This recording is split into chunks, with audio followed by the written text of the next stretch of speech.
memang ada istilah Ka'bah di Masjidil Haram, kiblat ya.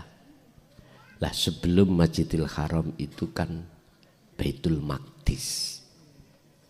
Zaman Kanjeng Nabi akhirnya dipindah kiblate iku ning Mekah. Iki sebetulnya sanepan aja.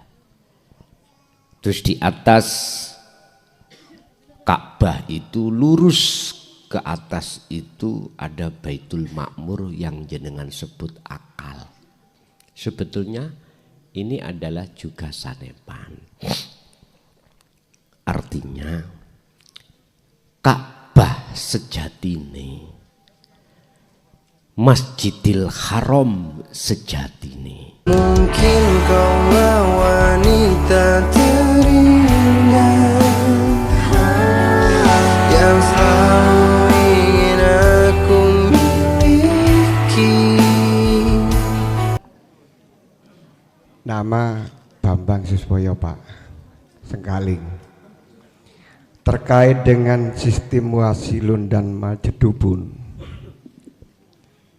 saya tuh perjalanannya antik, nggak tahu ini apa majedubun apa wasilun.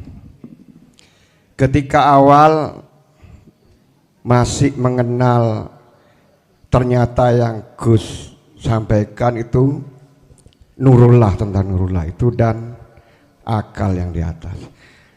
Yang di atas itu disebut dengan Baitul Ma'mur. Ternyata itu adalah tempat akal dan nafsu gitu. Kemudian saat itu kita masih pegang syariat sholat Pak. Cuman ya menghadapnya ya mungkin hanya konsentrasi aja gitu. Nggak ngerti siapa yang disembah. Kemudian teman mengenalkan olah rasa, pernafasan Pak. Kemudian di situ diproses. Ternyata yang tadi ruang ada namanya Nurullah yang di depan kita dan Baitul Ma'mur itu muncul yang di tengah namanya Masjidil Haram. Jadi saya senang menemukan itu sepertinya suatu kedamaian. Tapi tetap 3 ruang itu ada gitu. Kemudian setelah itu nikah Pak, kan kawin ya nikah. Menemukan lagi ruang yang lain, ruang namanya kalau orang mengatakan itu surga dunia yang disebut dengan Masjidil Maqdis, Muqaddas ya Pak ya, Masjidil Muqaddas, Baitul Muqaddas apa itu, pokoknya itulah. Cuman saat dalam perjalanan itu yang Baitul Muqaddas tunduk kepada Masjidil Haram di dalam perlakuan itulah gitu. Kemudian si akal itu tadi seperti rubuh, nggak kepake, masuk ke dalam Masjidil Haram. Dalam pergaulan saya pernah dianggap mulai ini kumat, gendenge gitu lah, digendeng-gendengkan gitu loh Pak. Padahal saya kan nggak itu. Nah saat itulah diberitahu bahwa namanya itulah yang disebut dengan manunggal ing kaula Gusti. Tapi rasanya saya di Masjidil Haram tuh di kerangkeng Pak, nggak bisa keluar. Jadi kalau ya hanya nginguk di dalam ruangan itu gitu loh. Kalau saya menganggap oh itu ono rezeki, tapi nggak bisa diambil rezeki, itu nggak bisa. Ya mengalir saja. Nah kemudian pada saat itulah yang namanya syariat ditinggalkan Pak. Kenapa? Karena kok sholat ini dengan saya diem tuh sama saja gitu loh, untuk apa gitu. Itu saya lakukan sampai 30 tahun. Di depan ada masjid itu saya nggak ngereken sudah. Ya nggak tahu lah, nggak ngurus gitu. Kemudian dipertemukan dengan Dinul Haq ini. Karena di situ perjalanan saya cuman apa sih, kok diem tapi nggak so ngarani gitu loh Pak. Nah setelah ketemu Dinul Haq tahu, oh YouTube ini maksudnya ini gitu. langsung seperti terangkum. Nah, di kerangkeng ini kan saya di kerangkeng di dalam nggak bisa keluar. Sampai guru itu spiritual memberi unen-unen kepada saya. Unen-unennya begini, saya ingat masih. Koncang kancing pager besi, bukaan olawang pangroso, anglim putih tunggalara kurino wengi, akesambat aksandung, supandrine ndak demunuk. Berarti bener saya di dalam tuh di kerangkeng, bukan dihukum, mungkin ditaruh di kulkas atau gitulah. Nah, setelah saya mengikuti Dinul Haq ini, itu kholwat, kerangkeng itu lepas, blur gitu, lepas sudah saya jadi bebas gitu, jadi bebas sudah. Nah, tapi sampai akhir ini itu tetap ada ruangan yang namanya Nurullah dan Masjidil Haram Alam ini. Tapi saya tahu kalau saya itu, oh ini keluar, saya tidak boleh lama-lama balik lagi gitu. Sirul Asror itu yang dipakai. Nah, sebelum saya menemukan ini, balik lagi yang tadi, saya pernah keluar ke Baitul Makmur, lama nggak dikir. Ibarat saya kalau keluar rumah pulang itu dikancing Pak pintunya, nggak bisa masuk. Nggak bisa masuk, tidur di teras gitu, tapi di situ resah, takut, gelisah, pokoknya udah takut lah gitu. Akhirnya saya ramut semingguan itu untuk membuka ini kan kayaknya dicekek gitu, buka lagi masuk. Akhirnya sejak itu saya nggak mau lagi mau main-main keluar, harus ingat terus. Sampai hari ini Sirul Asror tetap dipakai. Nah ini saya nggak tahu, ini pertanyaan yang ini saya majedubun atau wasilun gitu ya. Nah yang kedua yang masih tetap sampai saat ini, ketika sholat tahiyat awal itu masih lupa.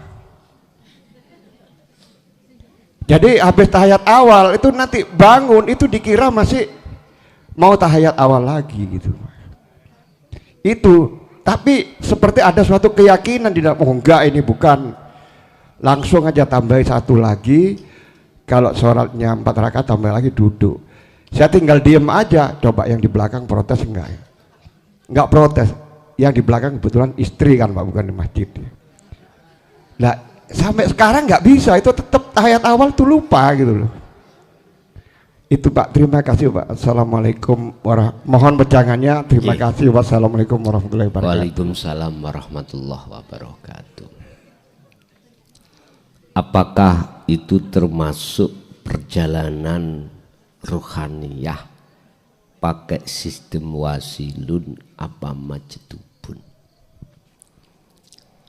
Bapak Ibu, memang ada istilah Ka'bah di Masjidil Haram, kiblat ya. Lah sebelum Masjidil Haram itu kan Baitul Maqdis. Zaman Kanjeng Nabi akhirnya dipindah kiblate iku ning Mekah. Iki sebetulnya sanepan aja. Terus di atas Ka'bah itu lurus ke atas itu ada Baitul Makmur yang jenengan sebut akal. Sebetulnya ini adalah juga sanepan. Artinya Ka'bah sejatine, Masjidil Haram sejatine iku ning diri jenengan masing-masing. Baitul Makmur yoning jenengan sejatine. Lah dikatakan majdub apabila Baitul Makmur itu tertutup.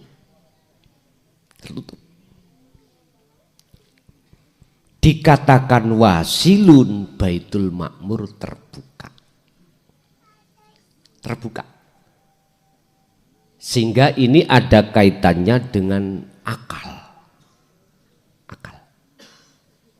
Sudah wajar teman-teman jenengan waktu itu mengatakan jenengan itu anta majnunun.